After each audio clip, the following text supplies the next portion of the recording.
Hello dear students, जैसा कि अ, हमने डिस्कस किया था सिलेबस और उसके साथ ही मैंने आपको मार्किंग स्कीम भी बताई थी कि आपका जो मेन एग्ज़ाम होता है वो दो फेज में होता है, थ्योरी एंड प्रैक्टिकल। आपके थ्योरी जो है वो 50 मार्क्स कवर करते हैं आपके मेन एग्ज़ाम में, और आपका जो प्रैक्टिकल है वो भी आपका 50 मार्क्स कवर करता है। दोनों मिला के आपके जो है 100 मार्क्स का आपका मेन एग्ज़ाम होगा। नाउ जो आपके थ्योरी मार्क्स होते हैं 50 मार्क्स जो थ्योरेटिकल होते हैं वो किस तरीके से डिवाइडेड होते हैं। अगर मैं बोलूँ आपसे कि आपका जो थ्योरेटिकल एग्ज़ाम होगा वो आपका 40+10 में डिवाइडेड होगा। जो 40+10 है वो पार्ट ए और पार्ट बी आपका होता है, और पार्ट ए जो होता है 10 मार्क्स का वो आपका जैम मॉड्यूल होता है, जनरल एम्प्लॉयबिलिटी मॉड्यूल, जिसको हम बोलते हैं जनरल एम्प्लॉयबिलिटी स्किल। और जो 40 मार्क्स होते हैं वो आपके सब्जेक्टिव स्किल होते हैं, जो कि हम लोग ऑलरेडी स्टडी कर रहे थे पैरेलली। जो आपका यूनिट 1-2 था, industry IT and IT industries की बोर्डिंग स्किल्स, और आपका लिबर ऑफिस राइटर, और आगे भी हम लोग उसको स्टडी करेंगे। नाउ जो आपका जनरल एम्प्लॉयबिलिटी स्किल है पार्ट ए वो आपका 10 मार्क्स कवर करता है। और ये जो 10 मार्क्स आपके जनरल एम्प्लॉयबिलिटी स्किल के हैं ये 5 यूनिट्स में हम कवर करेंगे। जो 5 यूनिट हैं वो आपके कुछ इस तरीके से हैं। पहला जो आपका यूनिट है वो कम्युनिकेशन स्किल है, दूसरा यूनिट आपका सेल्फ मैनेजमेंट स्किल होगा, और थर्ड यूनिट आपका आईसीटी होगा, information and communication technology. Fourth unit आपका होता है एंटरप्रेन्योरशिप स्किल्स, और फिफ्थ आपका यूनिट होगा ग्रीन स्किल। ये 5 यूनिट मिलके आपके 10 मार्क्स कवर करती हैं, और ये आपके लिए बहुत ही आसान हो जाता है। अगर आप वीडियोज़ भी अगर देखेंगे देन आप ये 10 मार्क्स ईजीली स्कोर कर सकते हैं, क्योंकि इससे ज़्यादा डिफ़िकल्ट क्वेश्चन अभी तक कोई नहीं पूछा गया है। ये आपके जो 5 यूनिट्स हैं इसलिए आपके सिलेबस में ऐड ऑन की गई हैं, सच दैट आपका पर्सनालिटी ग्रूम हो सके, आप जॉब के लिए जॉब रेडीनेस आपके अंदर हो कि आप जॉब के लिए जाएं, आप इंटरव्यू के लिए जाएं तो आपके पास ऐसी स्किल ज़रूर हो कि आप फेस कर सकें, इंटरव्यू फेस कर सकें। वहाँ पे जो आपका इन्वायरमेंट होता है एक वर्क स्पेस में, जो इन्वायरमेंट होता है ऑर्गेनाइजेशन के अंदर, एज एन एम्प्लॉय आप कैसे काम करेंगे, उन चीज़ों के साथ डील करना है। तो हम ज़रूरी है कि हमारी जो डेली रूटीन है उसमें इस तरीके के जो फैक्टर्स, जो एलिमेंट्स हैं वो हम लोग लेके आएँ अपनी पर्सनैलिटी में, सच दैट हमारे लिए आसान हो जाए किसी भी जॉब के लिए तैयार रहना। ठीक है। नाउ जो आपका फर्स्ट यूनिट है वो आज हम लोग डिस्कस करेंगे, यूनिट 1 कम्युनिकेशन स्किल। और यूनिट 1 को हम लोग पार्ट्स में डिवाइड करेंगे, सच दैट आपको एक साथ इतना बर्डन ना हो कि आपको लगे कि बहुत ज़्यादा आपने स्टडी कर लिया है। सो कम्युनिकेशन स्किल का आज आप सिंपल हम लोग समझेंगे कि इफ़ेक्टिव कम्युनिकेशन क्या होता है। सिर्फ इतना समझना है कि इफ़ेक्टिव कम्युनिकेशन होता क्या है। तो यूनिट 1 है आपका कम्युनिकेशन स्किल, और जिसमें हम लोग स्टडी करने वाले हैं व्हाट इज़ कम्युनिकेशन एक्चुअली। जो कम्युनिकेशन होता है, देखिए आप अगर बात करें यहाँ पे, मैं ये वीडियोज़ जो आप लोगों के साथ शेयर करता हूँ this is also a communication. मैं अपनी बात आप लोगों के साथ शेयर कर पा रहा हूँ, मैं अपने जो टीचिंग मेथड है वो आप लोगों के साथ शेयर कर पा रहा हूँ। जो आपका सब्जेक्ट है उसका रेस्पेक्टिव जो आपका स्टडी मटेरियल है उसको हम लोग डिस्कस करते हैं, और रेस्पॉन्स भी मुझे मिलता है with the help of comment box. कि कमेंट बॉक्स में आपका कोई डाउट होता है तो आप लिखते हैं, आपको कोई क्वेरी होती है आप लिखते हैं। So this is a kind of information, this is not a direct communication, this is indirect communication, right. So communication होता है जब सेंडर और रिसीवर आपके पास अवेलेबल हो, यानी कि एक आपका जो इन्फॉर्मेशन सेंड करने वाला है और दूसरा जो उसको उस इन्फॉर्मेशन को रिसीव करने वाला है। अगर ये दो आपके पिलर्स आपके पास हैं, दैट मीन्स आप अपनी इन्फॉर्मेशन एक्सचेंज जहाँ पे कर पाते हैं, that is your communication. So communication skills are those skill which are needed to speak और राइट प्रॉपरली, यानी कि आप अपना जो थॉट्स हैं, आपके जो आइडियाज़ हैं वो आप या तो बोल के या फिर लिख के अगर अच्छे से डिस्प्ले कर पाते हो, आप अच्छे से एक्सप्रेस कर पाते हो, वो आपका क्या कहलाता है, कम्युनिकेशन कहलाता है, कम्युनिकेशन स्किल के अंडर आता है। वो आपका हो सकता है कि आप ऑडियंस को टारगेट कर रहे हैं, ऑडियंस को एड्रेस कर रहे हैं, तो आपका जो स्पीच है वो इस तरीके का होना चाहिए सच दैट आपकी ऑडियंस है वो आपसे कनेक्ट हो सके। आपका आई कांटेक्ट होना चाहिए ऑडियंस के साथ में, आपका वोकेबलरी जो है वो अच्छी होनी चाहिए, एंड आप कनेक्ट कर सकें ऑडियंस को अपने साथ में। तो वो एक अच्छा स्पीकर की निशानी होती है कि वो एक अच्छा स्पीकर है, तो ऑडियंस को कनेक्ट कर पाता है। नाउ रिटन फॉर्म में भी आपका हो सकता है। जो आपका कम्युनिकेशन वर्ड जो है हमारा वो लैटिन वर्ड है और जिसका मीनिंग होता है टू शेयर, यानी कि अगर आप कोई इन्फॉर्मेशन को आप किसी के साथ शेयर करते हैं, that is called a communication. And importance of communication की अगर मैं बात करूं, देखिए इम्पोर्टेंस ऑफ कम्युनिकेशन से यहाँ पे मीनिंग है कि आप किस तरीके से your ability to communicate clearly and share thoughts feelings and ideas with help of ideas will help you in all your relationship. वो आपका ऑडियंस के साथ हो सकता है, फ्रेंड के साथ हो सकता है, आपके टीचर के साथ हो सकता है, आपके अदर सोसाइटी मेम्बर्स के साथ हो सकता है। तो कम्युनिकेशन दैट मीन्स आप किस सिंपल वे में आप क्लियरली आप अपनी इन्फॉर्मेशन, आप अपने जो आप कहना चाहते हैं वो डिलीवर कर देते हैं, दैट मीन्स वो आपका एक इफ़ेक्टिव कम्युनिकेशन कहलाता है। नाउ इन्फॉर्मेशन के लिए इन्फॉर्मेशन जो आप शेयर करते हैं किसी के साथ, वो दो तरीके से आपकी हो सकती है। आपका एक सिंपल इन्फॉर्म हो सकता है, दूसरा इन्फ्लुएंस हो सकता है। इन्फॉर्म का मीनिंग है कि आपने कोई फैक्ट कहा, आपने कहा कि अर्थ जो है वो रिवॉल्व्स करती है सन के चारों ओर, यानी कि जो सन है उसके चारों तरफ घूमती है। तो ये सिंपल फैक्ट हो गया कि आपने जो कहा वो सामने वाले ने ठीक है, होता है ऐसा, उसने एक्सेप्ट कर लिया। और अगर मैं बात कहूँ, आपने किसी के साथ कुछ नेगोशिएट किया, कोई शॉपकीपर के साथ नेगोशिएट किया, या फिर किसी आपके दोस्त है उसको आप कंसल्ट कर रहे हैं, उसको एग्ज़ाम से कोई गाइडलाइन दे रहे हैं, तो वो दैट इज़ कॉल्ड इन्फ्लुएंस। तो दोनों तरीके की आपकी कम्युनिकेशन हो सकती है, किसी को इन्फॉर्म करना है या इन्फ्लुएंस करना है। नाउ तीसरा आपका हो सकता है कि आप अपनी फीलिंग्स को एक्सप्रेस कर रहे हो, आपको मार्क्स कम आए हैं या फिर आपको बहुत ज़्यादा मार्क्स आए हैं, हाईएस्ट मार्क्स आपको क्लास में आए हैं, तो आप अपने थॉट्स को कैसे एक्सप्रेस करते हो। आपका जो एक्सप्रेशन होता है शेयर करने का इन्फॉर्मेशन, वो एक्साइटमेंट में होता है कि आप एक्साइट होकर अपना इन्फॉर्मेशन शेयर करते हो, दैट इज़ फीलिंग और express your ideas, right. Now जो कम्युनिकेशन प्रोसेस होता है वो सिंपल आप यहाँ इस डायग्राम से समझ सकते हैं। आपके कम्युनिकेशन प्रोसेस के लिए फर्स्ट ऑफ ऑल आपके पास सेंडर होना चाहिए और रिसीवर होना चाहिए।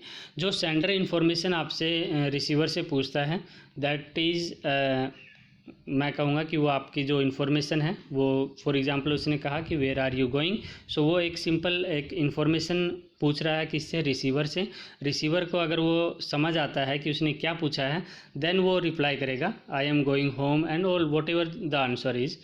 आपका यहाँ पे जो उसका आंसर है वो रिसीवर को जाएगा। अगर वो रिसीवर को समझ आता है, यानी कि रिसीवर को पता चल गया कि वो कहाँ जा रहे हैं, होम जा रही है, so this is called what, this is called a communication process. यानी कि कम्युनिकेशन प्रोसेस में आपके पास सेंडर है, आपके पास रिसीवर होना चाहिए, और वो आप आपस में एक मीडियम के थ्रू कम्युनिकेट करते हैं। और कम्युनिकेशन के लिए ज़रूरी है कि जो आपका सेंडर आपको इन्फॉर्मेशन, जो सेंडर आपका क्वेश्चन करता है, उसका रेस्पेक्टिव रेस्पॉन्स आप उसको मिलता है आपके रिसीवर से, that is complete communication process.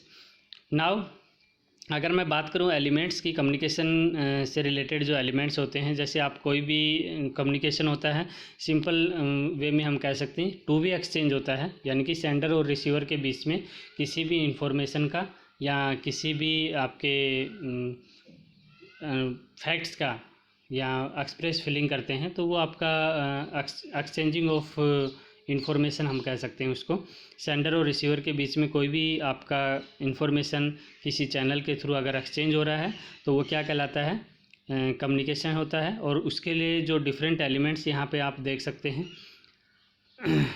यहाँ पे देखिए सेंडर और रिसीवर है, और सेंडर और रिसीवर के बीच में कम्युनिकेशन कैसे होगा। देखिए सबसे पहला जो है that is communication process start करने के लिए आपके पास सेंडर होना चाहिए, और वो सेंडर जो इन्फॉर्मेशन पूछता है, यानी कि जो इन्फॉर्मेशन उसको रिक्वायर्ड है, वो आपका पूछता है वो डायरेक्ट भी पूछ सकता है, इनडायरेक्ट भी पूछ सकता है, ठीक है। नाउ जो मीडियम जहाँ जो हम लोग यूज करते हैं वो आपका मीडियम, जैसे आप डायरेक्ट बात कर रहे हैं या व्हाट्सएप पे बात कर रहे हैं, यूट्यूब से हम लोग कम्युनिकेट कर रहे हैं, वो चैनल आपका क्या है आप सेंडर और रिसीवर के बीच में, वो आपका यहाँ पे कंसिडर किया जाता है। नाउ जो सेंडर आपका जो रिसीवर होता है वो उस इन्फॉर्मेशन को रिसीव करता है, उसको डिकोड करता है, यानी कि अगर वो उसको डायरेक्ट समझ आता है तो अच्छा है, अगर वो किसी दूसरी लैंग्वेज में है तो हो सकता है वो ट्रांसलेटर की हेल्प से उसको समझ रहा है। ओके, नाउ अब रिसीवर का जो आपका रेस्पॉन्स होता है वो रेस्पॉन्स एज ए आंसर वो आपका सेंडर को सेंड करता है, और उसके लिए ज़रूरी है कि वो दोबारा उसी चैनल का यूज करता है। सो ये एक कंप्लीट कम्युनिकेशन हो जाता है, और कम्युनिकेशन के लिए आपके पास क्या क्या एलिमेंट्स रिक्वायर्ड होते हैं वो यहाँ से आप समझ सकते हैं। नाउ जो आपका कम्युनिकेशन होता है उसको कई फैक्टर आपके अफेक्ट करते हैं। जैसे आपका लैंग्वेज है, लैंग्वेज कैसे अफेक्ट करता है। फॉर एग्जांपल आपको हिंदी लैंग्वेज आता है और आप हिंदी लैंग्वेज में किसी से कम्युनिकेट करते हैं। लैंग्वेज ये बार नहीं होता है कि आपको सिर्फ इंग्लिश लैंग्वेज आती है देन आप अच्छा जॉब कर पाएंगे, राइट। आपको जो लैंग्वेज आपको आती है वो आपकी इतनी अच्छी होनी चाहिए कि उसमें आप कम्युनिकेशन अच्छे से कर पा रहे हैं, राइट। नाउ जो मैं बता रहा था कि लैंग्वेज कैसे फैक्टर करता है, आपको अगर हिंदी लैंग्वेज आती है और आप जिससे बात कर रहे हो उसको शायद हिंदी लैंग्वेज नहीं आती है, तो how you will communicate with him और हर।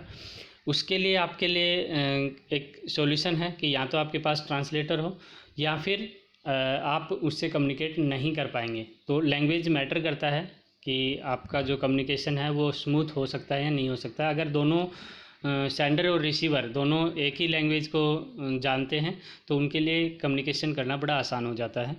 विजुअल परसेप्शन से यहाँ पे मीनिंग है, एग्जांपल से अगर मैं कहूँ कि कोई पिक्चर अगर आपने ड्रॉ की है और वो पार्शियली ड्रॉ की है यानी पूरी पिक्चर ड्रॉ नहीं की है, देन अलग अलग कैंडिडेट्स से पूछा जाए अगर कि इसका कंप्लीट वर्जन क्या होगा, कंप्लीट पिक्चर इसका क्या हो सकता है, तो सभी का परसेप्शन क्या होगा, अलग अलग होगा। यानी कि सबके थॉट्स और आइडियाज़ जो होते हैं वो डिफरेंट होते हैं, और वो थॉट्स और आइडियाज़ उनके एक्सपीरियंस से भी आते हैं, उनकी प्रैक्टिस से भी आते हैं। वो जो जिस तरीके से चीज़ों को देखते हैं उस पर डिपेंड करता है कि वो उसको रेस्पेक्टिव रिप्लाई जो है रिएक्ट कैसे करेंगे, राइट। नाउ पास्ट एक्सपीरियंस, देखिए आप पास्ट एक्सपीरियंस से बहुत कुछ सीखते हैं।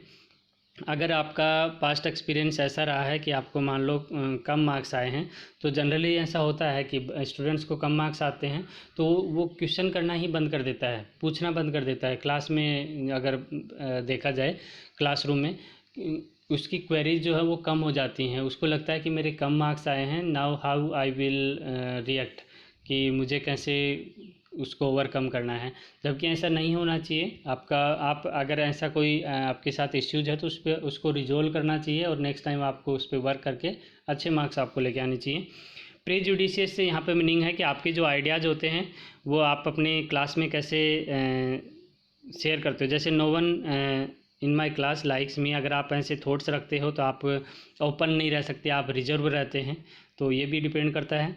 फीलिंग्स, कुछ लोग होते हैं जो बहुत अपनी फीलिंग्स को शेयर कर लेते हैं और कुछ लोग नहीं करते हैं। लेकिन फीलिंग्स से यहाँ पे मीनिंग है कि आपको अगर अच्छे मार्क्स आएंगे तो देखिए आपका अगर आपने टॉप किया है क्लास में तो डेफिनेटली आपको आपके जो आइडियाज़ होंगे, आपका जो एक्सप्रेशंस होंगे उसमें आपको क्लियरली नज़र आएगा कि आप एक्साइटेड हैं कि आपको अच्छे मार्क्स आए हैं और आप नेक्स्ट टाइम और भी अच्छे लेके आएंगे। तो दैट इज़ फीलिंग्स। वो आपके जो कम्युनिकेशन है उस पर इफ़ेक्ट डालता है। इन्वायरमेंट बहुत बड़ा रोल प्ले करता है कि आपको कैसा इन्वायरमेंट मिलता है। अगर आपको अच्छा इन्वायरमेंट मिलता है तो आप अच्छे से परफॉर्म करेंगे, कम्युनिकेशन अच्छा होगा। लेकिन वहीं अगर मैं बात करूं बहुत ज़्यादा शोर शराबा हो रहा है, आप डिस्टर्ब हो रहे हैं, नॉइस हो रहा है और बहुत लाउड म्यूजिक बज रहा है, देन आप कम्युनिकेट करते हैं तो वो आपके कम्युनिकेशन में एक तरीके से बैरियर हो जाता है, आप अच्छे से कम्युनिकेट नहीं कर पाएंगे उस केस में।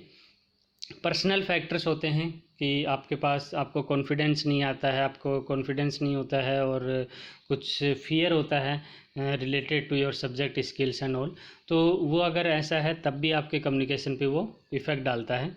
कल्चर का बहुत फ़र्क पड़ता है। कल्चर से यहाँ पे मीनिंग है, जैसे एक ही चीज़ के आपके डिफरेंट डिफरेंट मीनिंग्स हो जाते हैं। जैसे थम्स अप की बात करूँ मैं, तो थम्स अप कई बार हम लोग किसके लिए यूज़ करते हैं? गुड जॉब, आपने अच्छा काम किया तो आपको थम्स अप मिलता है कि good job, well done.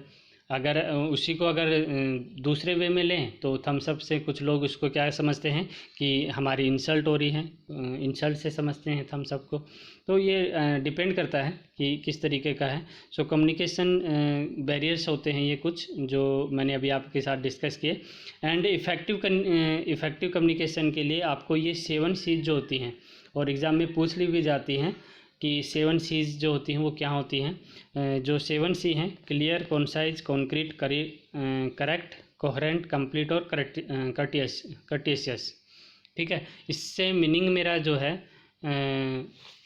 7 C's से एक अच्छे कम्युनिकेशन, एक इफ़ेक्टिव कम्युनिकेशन के लिए ज़रूरी होता है कि जो सेंडर होता है वो आपका रिसीवर के साथ कम्युनिकेट करे और दोनों के बीच में इंफॉर्मेशन का जो एक्सचेंज है वो इस तरीके से हो कि आपके सेंडर को भी सेटिस्फेक्शन हो और रिसीवर को भी।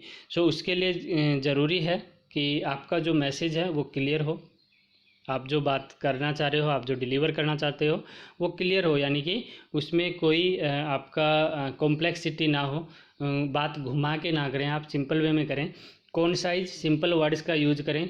कॉन्क्रीट, जो एग्जैक्ट वर्ड या फ्रेज का यूज होना चाहिए वही करें। करेक्ट, यानी कि ग्रामेटिकली और आपके जो स्पेलिंग हैं वो करेक्ट हों जब आप किसी से अपना इंफॉर्मेशन एक्सचेंज कर रहे हैं। कोहेरेंट से यहाँ पे मीनिंग है कि आप जो भी इंफॉर्मेशन शेयर कर रहे हैं वो आपके टॉपिक से रिलेटेड हो। ऐसा नहीं है कि आप इधर उधर की बातें कर रहे हैं, वो आपके कोहेरेंट में नहीं आता है। कोहेरेंट दैट मीन्स आप टॉपिक से जुड़े हुए हैं, यानी कि टॉपिक से रिलेटेड ही बात करें। कंप्लीट, आपका मैसेज जो है वो कंप्लीट होना चाहिए, आप बात को बीच में ना छोड़ें, जो भी आप डिलीवर करना चाह रहे हैं वो कंप्लीट मैसेज आप डिलीवर करें। एंड कर्टियस से यहाँ पे मीनिंग है कि आपका जो मैसेज है उसमें एक रेस्पेक्टफुलनेस होनी चाहिए, वो मैसेज फ्रेंडली हो, ऑनेस्ट हो, यानी कि जो आपको लगता है, आपका जो परसेप्शन है सिर्फ वही आप अपना शेयर करें अपने रिसीवर या सेंडर के साथ। सो ये अगर 7 C's आप फॉलो करते हैं तो आपका एक इफ़ेक्टिव कम्युनिकेशन हो जाता है, उसको हम एक अच्छा कम्युनिकेशन कह सकते हैं। नाउ जो आपका नेक्स्ट सेशन है उसमें हम लोग वर्बल और नॉन वर्बल कम्युनिकेशन पे डिस्कस करेंगे। होप कि आपको वीडियो पसंद आया होगा। अगर वीडियो पसंद आया है तो लाइक कीजिए, शेयर कीजिए, ज़्यादा से ज़्यादा दोस्तों के साथ शेयर कीजिए जिससे मैक्सिमम स्टूडेंट्स को बेनिफिट हो जाए। जो आपका करंट सिनेरियो चल रहा है, रेगुलर क्लासेस नहीं हो पा रही हैं, तो ये जो आपका टाइम है इसको यूटिलाइज़ कीजिए और स्टडी करते रहिए। Keep learning, keep watching. Subscribe नहीं किया तो सब्सक्राइब ज़रूर कर लीजिए, सच दैट सबसे पहले आपको नोटिफिकेशन मिल जाए जब भी आपका वीडियो अपलोड होता है। Thank you.